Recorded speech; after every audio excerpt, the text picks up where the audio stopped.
I am María Asunción and I want to share some of what I experienced as psychological pressures to do proselytism.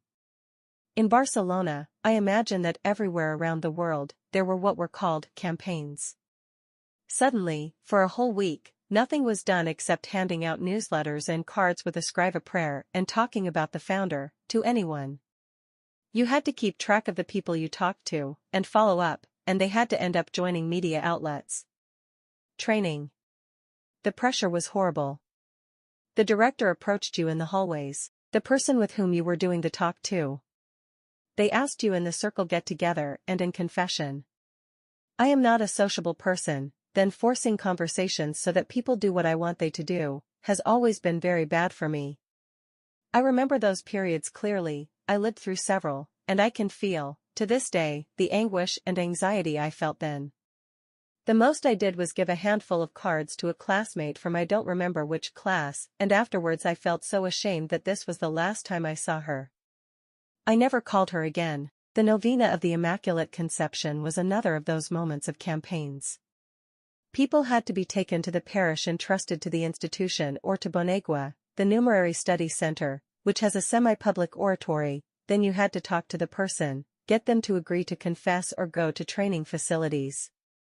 And then, there was the month of May and its pilgrimages. You had to do a minimum of one a week, always with a different person. And they asked you again in the talk, in the confession, in the hallways, in the circle gathering. I did not conceive, I still do not, how you could impose on someone to pray the 3 parts of the Rosary and then talk to them to make them confess, or to go to a circle of Saint Raphael, without further ado, without being interested in them as a person, without knowing her at all.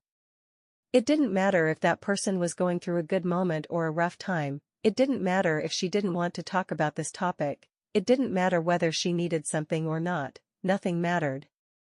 The person didn't matter. Only the goals mattered, the numbers, absolutely nothing else.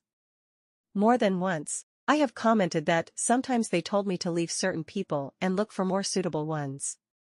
If I insisted that it didn't seem right to leave them when they needed me the most, they told me that I had to look for people who could apply for admission. The others were not suitable enough. In Madrid, in the residence where I used to live, I met a person who worked in the embassy of a Latin American country.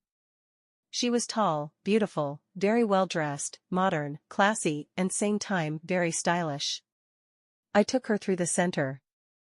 The director said, "She can't come back here, look carefully into her past and you'll see, surely you will find something. That woman has been a prostitute or something."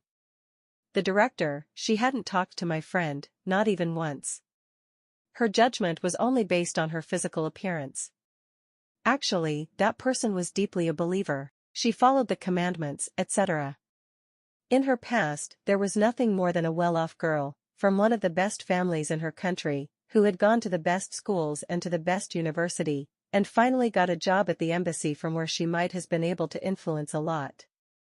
The director assumed that she had been a prostitute just because of how she dressed.